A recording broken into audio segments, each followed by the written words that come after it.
પ્રથમ મિલન થયું, કનકાભિષેક થયું વિદ્યાનગરની સભામાં, જ્યાં અનેક અનેક વિદ્વાનો આવ્યા હતા.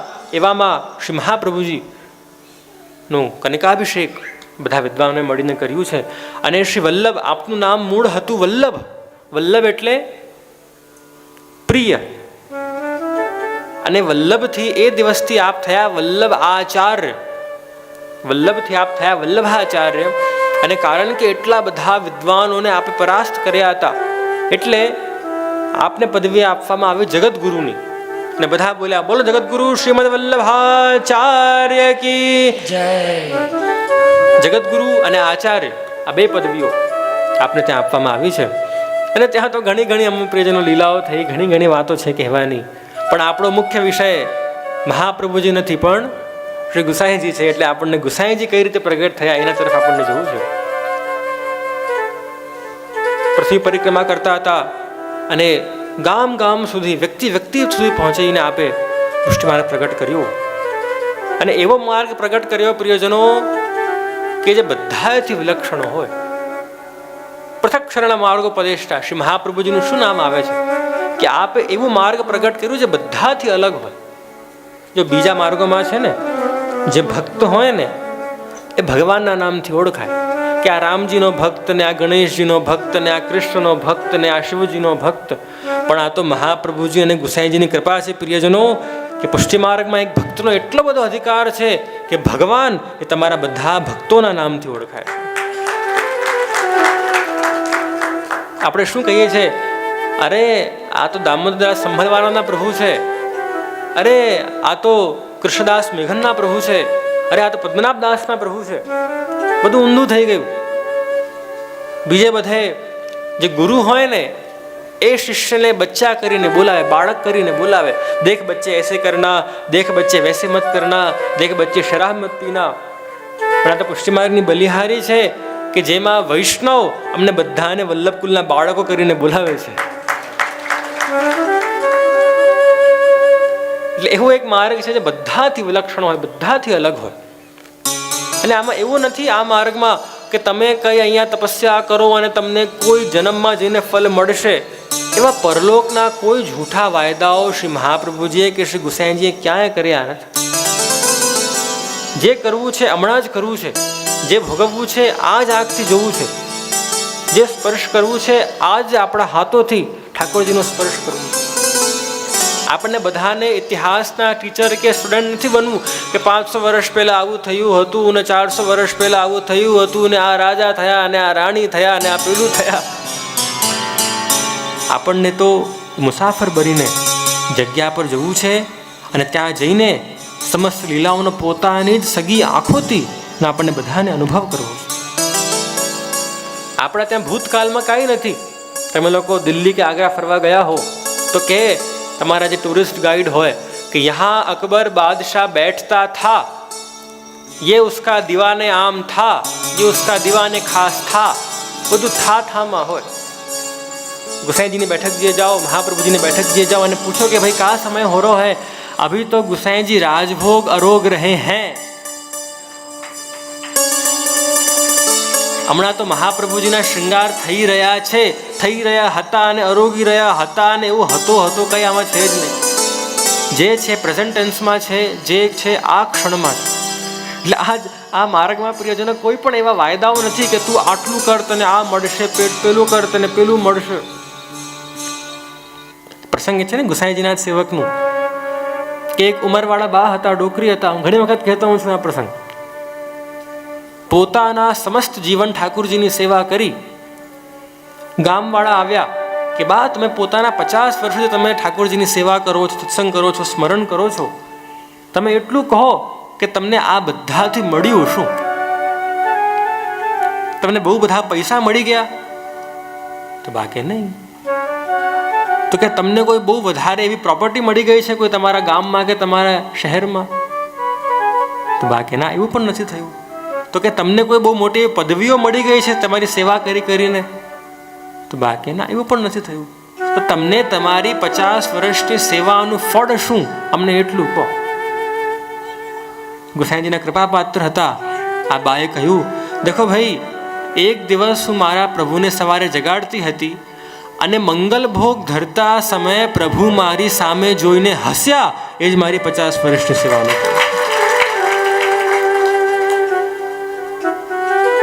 ખાલી પ્રભુની એક મુસ્કાન, એ 50 વર્ષની સેવાનું ફળ બા કેવલ આ મુસ્કાનને માને છે.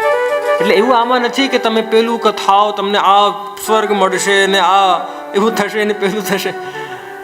બધું આ માર્ગમાં પ્રેઝન્ટ ટેન્સમાં છે. એવો માર્ગ શ્રી મહાપ્રભુજીએ પ્રગટ કર્યો. અને જ્યાં પરિક્રમા કરતા કરતા કરતા કરતા કરતા કરતા આપ દક્ષિણ તરફ પધાર્યા છે અને પંઢરપુર તરફ આપ પધાર્યા છો. અને વર્ણન કરતા આપણા ગોપાલદાસજી વલ્લભાખ્યાનમાં ગાય છે કે ત્યાંથી દક્ષિણ પાઉં ધાર્યા પાંડુરંગ શ્રી વિઠ્ઠલ. અને જ્યાં શ્રી મહાપ્રભુજી પધાર્યા દર્શન કરવા, વિઠોબાએ આજ્ઞા કરી કે મહાપ્રભુજી મને આપની પાસે આજે કંઈ માંગવું છે, હું જે માંગુ આપ મારા વચનને પૂરા કરશો. અરે કૃપાનાથ, એવી કેવી વાત કરો છો, આપ તો અમારા સ્વામી છો, આપ તો કૃષ્ણના અવતાર છો, અને આપ કહેતા આજ્ઞા કરતા હો તો અમે તો માનવું જ પડે. મહાપ્રભુજી પ્રિયજનો પેલા બ્રહ્મચારી રહેવાના હતા, આપ લગ્ન ન કરવાના હતા, ગૃહસ્થ આશ્રમ સ્વીકારવાના ન હતા આપ. પણ વિઠોબાએ પંઢરપુરમાં શ્રી મહાપ્રભુજીને શું આજ્ઞા કરી? અમને તો ઈચ્છા એ જ છે કે હું નંદન અને તમે તાત. હે મહાપ્રભુજી, અમારી તો ઈચ્છા એ જ છે કે આપ ગૃહસ્થ આશ્રમ સ્વીકાર કરો, લગ્ન કરો, અને હું આપના જ વંશમાં અને આપની જ સેવા કરવા માટે અને પોતાના જ શ્રેયસથી પોતાની જ સેવા કરાવું એવી ઈચ્છા મારી છે. એટલે આપ લગ્ન કરો અને હું આપના જ કુલમાં પ્રગટ થઈશ. એવું કહીને શ્રી પંઢરપુરમાં વિઠોબા આજ્ઞા કરે છે. આવી રીતે પ્રિયજનો શ્રી મહાપ્રભુજીને શ્રી વિઠોબાએ આજ્ઞા કરી કે મને આપના જ વંશમાં પ્રગટ થઈને આપના જ હાથથી સેવા લેવી છે. અને હવે કારણ કે એમની આજ્ઞા થઈ એટલે મના તો ન કરાય, એટલે આજ્ઞાને શિરોધાર્ય કરી છે. અને આપે કાશીમાં આપનો વિવાહ થયું છે. આજે પણ પ્રિયજનો બનારસ જાઓ, કાશી જાઓ તો અવશ્ય શ્રી મહાપ્રભુજીના જે સ્થળે આપનો વિવાહ પ્રસ્તાવ થયું એ સ્થળે અવશ્ય જવું. બેઠક છે શ્રી મહાપ્રભુજીના, અને ભૌજી શ્રી મહાલક્ષ્મી ભૌજી સાથે આપણા ત્યાં લગ્ન પ્રસ્તાવ થયા છે. અને પ્રથમ પુત્ર આપણે ત્યાં પ્રગટ થયા શ્રી ગોપીનાથજી, મોટા પુત્ર. અને હવે સમય હતો કે જે ઠાકોરજીએ જે આટલા વર્ષો પહેલા જે વચન આપ્યું હતું કે હું આપના જ વંશમાં પ્રગટ થઈશ, એ વચન પૂરું કરવાનો હવે સમય આવી ગયું છે. અને હવે આપણા બધાના પ્રાણ પ્યારા અને આ 3 દિવસના ઉત્સવના નાયક એવા શ્રી ગુસાઈનું જ્યાં પ્રાગટ્ય થવાનું છે, આ બિરાજતા હતા શ્રી મહાપ્રભુજી કાશીમાં. પણ કારણ કે ત્યાં વિદ્વાનોનો અને બ્રાહ્મણોનો ઉપદ્રવ વધવા લાગ્યો. ગોપીનાથજી કારણ કે મોટા થઈ ગયા હતા, એટલે પોતાના બાળકોને એક સારું વાતાવરણ મળે. વિચાર કરો પરિજનો, રોજ તમારા ઘરે વિદ્વાનો આવે, રોજ વાતોચીતો જોર જો ઊંચા અવાજથી વાતો કરતા હોય, ડિબેટ કરતા હોય, તો છોકરા ઉપર સારો અસર ન પડે. એટલે પોતાના બાળકોની કેળવણી માટે એ લોકોને સારું વાતાવરણ મળે એ હેતુથી શ્રી મહાપ્રભુજી કાશી આપે છોડ્યું. અને એમ ભાગ્યા નથી કાશીથી, એક ગ્રંથ લખ્યું પત્રાવલંબનમ. અને પત્રાવલંબનમ કાશી વિશ્વનાથ જે મંદિર છે શિવજીનું, એની દિવાલ પર ચિપકાવ્યું અને કહ્યું કે જે પણ વિદ્વાનોને મારા મત માટે જે પણ શંકાઓ કે પ્રશ્નો હોય એ બધાને પહેલાં આ ગ્રંથને જોવા, અને જો આમાંથી ઉત્તર ન મળે તો મારી પાસે ત્યાં અડે લાવું. અને એવો સચોટ ઉત્તર આપીને શ્રી મહાપ્રભુજી અડેલે પધાર્યા છો. અને હવે કારણ કે શ્રી ગુસાઈજીનો જન્મ થવાનું હતું અને શ્રી મહાપ્રભુજીને આ વાતની ખબર હતી, એટલે બાજુમાં એક ગામ હતું ચરણાટ, ત્યાં પધાર્યા છો. અને ત્યાં શાસ્ત્રોમાં અને પુરાણોમાં પ્રિયજનો ચરણાટને આજ દૈવિક વૃંદાવન કહેવામાં આવ્યા છે. અને કારણ કે વૃંદાવન કૃષ્ણની ભૂમિ છે, કૃષ્ણનું સ્થાન છે. અને કારણ કે હવે પૂર્ણ પુરુષોત્તમ પરબ્રહ્મ ફરી પ્રગટ થવાના છે અમારા પર કૃપા કરીને, એટલે આપ ચરણાટ પધાર્યા છે. પૌષનો મહિનો છે, શીતકાલનો સમય છે, અને પોષ કૃષ્ણ પક્ષ ચાલી રહ્યું હતું. સપ્તમી અષ્ટમી થઈ, નવમીનો એ શુભ દિન આવ્યો છે. અને નવમીના શુભ દિને પોષ કૃષ્ણ નવમી કો શુભ દિન વ્રજ પ્રમાણે. અને શીતકાલનો સમય હતો. મધ્યાહનના સમયમાં શ્રી મહાપ્રભુજી પોતાના ઘરના આંગણમાં બિરાજતા હતા અને સંધ્યાવંદન કરતા હતા. અને સંધ્યાવંદન જ્યાં કરતા હતા, અંદરથી અચાનક અવાજ આવી, અરે મહાપ્રભુજી બધાઈ હો, બધાઈ હો, બધાઈ હો. अरे श्री वल्लभ बधाई हो, बधाई हो, बधाई हो. अरे पर क्या हुआ बताओ तो सही, काय की बधाई दे रहे हो सब मुझको? अरे काका जी बधाई हो, आपके वहाँ दूसरे पुत्र को प्रागट्य हुआ है, आपको खूब खूब बधाई हो. અને જ્યાં બીજા પુત્ર પ્રગટ થયા છે, વલ્લભ એટલા બધા આનંદમાં આવી ગયા છે. અને જે સેવકો, જે વૈષ્ણવો હતા, તો જાણે જ્યાં કૃષ્ણ જન્મમાં પહોંચી ગયા હોય. કોઈ નાચતું હતું, કોઈ ગાતું હતું, કોઈ અવાજો કરતા હતા.